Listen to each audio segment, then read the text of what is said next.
Samuel J. Douglas, October 10, 1812 to November 14, 1873, was an American politician and jurist.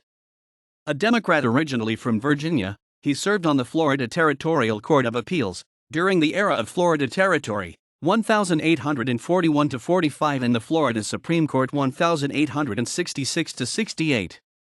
Douglas was born in Petersburg, Virginia.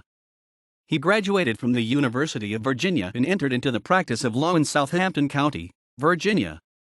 President John Tyler, a family friend, appointed Douglas to the Florida Territorial Court of Appeals on October 12, 1841, after a mutual friend refused the post and recommended Douglas instead. He subsequently appointed him to a 4-year term on February 15, 1842.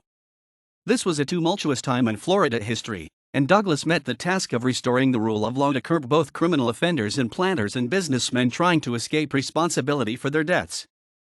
His firmness made him sufficiently unpopular that after statehood, the Florida Legislature did not reappoint him to the bench. He then opened a legal practice in Tallahassee until he was appointed Collector of Customs at Key West in 1849. In 1847, he married Elizabeth Lizzie Brown, the daughter of Governor Thomas Brown, after the death of his first wife. He opened a law office in 1853 and practiced law on Key West until outbreak the Civil War. His secessionist tendencies made him persona non grata to federal authorities, and he returned to Virginia. He served the Confederate States of America as a military judge and returned to Florida after the cessation of hostilities.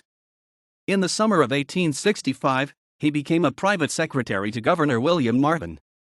In 1866, Governor David S. Walker appointed Douglas to replace Justice Augustus E. Maxwell. He was one of 4 justices appointed by Governor Marvin.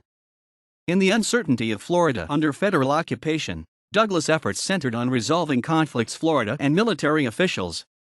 In 1868, he left the court to return to private practice. He died November 14, 1873 in Tallahassee of a stroke.